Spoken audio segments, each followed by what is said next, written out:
ہم پر تو کوئی بری نظر نہیں رکھ سکتا۔ اگر ہم اللہ کی نظر میں ہیں تو پھر آپ کو یہ کیوں پریشانی ہے؟ آپ کا مانگا ہوا جو ہے وہ آپ کو ملے گا یا نہیں، یا آپ کا مانگا ہوا، آپ کا پایا ہوا وہ کسی اور کے پاس چلا گیا تو نہیں جائے گا۔ جب تک آپ نے اپنی چیزوں کو اللہ کے حوالے کی ہوئی ہو نا، تب تک آپ کا کسی اور کو کیسے مل سکتا ہے؟ اس کی حفاظت تو آپ نے اللہ کے ذمہ کر دی ہے نا، تو آپ ایسا کیوں سوچنے لگ جاتے ہیں؟ اللہ کو اچھے سے پتا ہے اس نے آپ کو کون سی چیز کس طریقے سے دینی ہے، کون سے وقت میں وہ آپ کے لیے بہتر ہے، یا وہ آپ کے لیے کون سے وقت میں بہتر سے بہترین ہے۔ اسے یہ بھی اچھے سے پتا ہے کہ اسے محفوظ کیسے رکھنا ہے۔ جو آپ سے اسے چھین لینا چاہتے ہیں، نصیب کا لکھا اٹل ہے، وہ ملنا ہی ملنا ہوتا ہے۔ ایسے بھی ہو وہ آپ تک اس کی رسائی ہو ہی جاتی ہے، وہ آپ تک پہنچ جاتا ہے، پھر چاہے آپ کے اور اس کے درمیان میں کتنی ہی رکاوٹیں آئیں، کتنی ہی مشکلات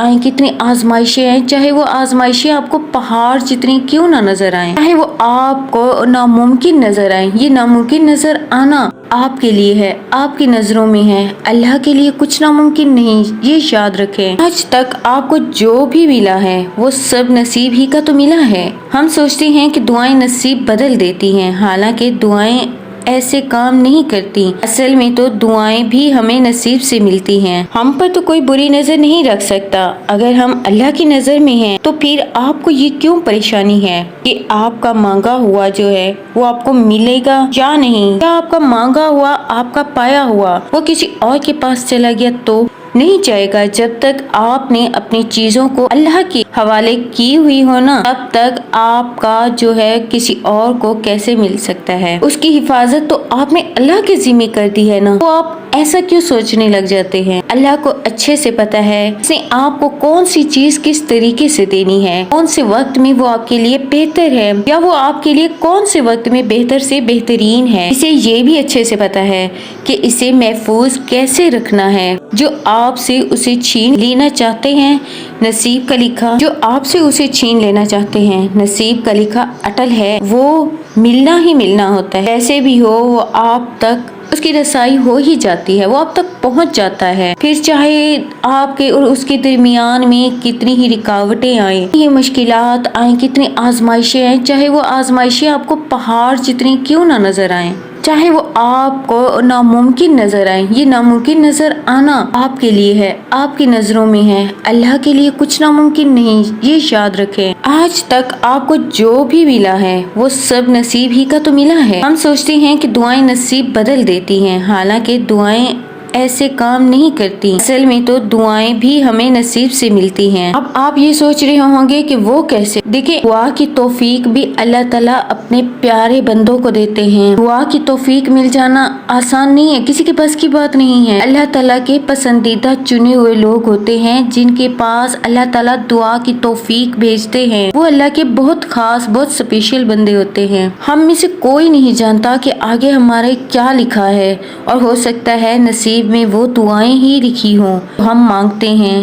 اللہ کو تو پتا ہے، ہمیشہ سے پتا ہے کہ ہم نے زندگی کے کس موڑ پر کون سی دعا مانگنی ہے، تو نصیب بدلنے کی ضرورت نہیں پڑتی، کیونکہ اللہ نے سب لکھ رکھا ہے۔ لیکن اس کا یہ مطلب نہیں کہ ہم کہیں کہ دعا مانگنا ہی چھوڑ دیں، چلے ہمیں دعا مانگنے سے کوئی فائدہ ہی نہیں ہوتا، جب اللہ کی مرضی سے ہی سب ہونا ہے، میں کیوں مانگوں بھلا دعا؟ اللہ نے دعائیں مانگنا کیوں سکھایا؟ ہمیں زندگی بھر اسی پریشانی میں رہتے ہیں کہ اگر لوگوں نے ہم سے فلاں چیز چھین لی تو یا ہم سے دور ہو گئی، تو دیکھیں اگر دور ہو بھی گئی تو میں آپ کو ایک بات بتاؤں، لوگ کیا کر سکتے ہیں؟ وہ کچھ بھی نہیں کر سکتے جب تک وہ آپ کا رب نہ چاہے۔ وہ واقعہ یاد کریں جب رسول اکرم صلی اللہ علیہ وسلم نے مکہ سے مدینہ کی طرف ہجرت کرنے کا سوچا، تو یاد کریں کہ قریش کے سبھی لوگوں کو فکر لگ گئی تھی کہ اگر رسول صلی اللہ علیہ وسلم مکے سے نکل گئے تو نہ جانے عرب کے کتنے قبیلوں کو اور لوگوں کو اسلام کی جانب موڑ دیں گے، اور اس فکر نے انہیں اتنا اندھا کر دیا کہ وہ رسول صلی اللہ علیہ وسلم کے خلاف منصوبے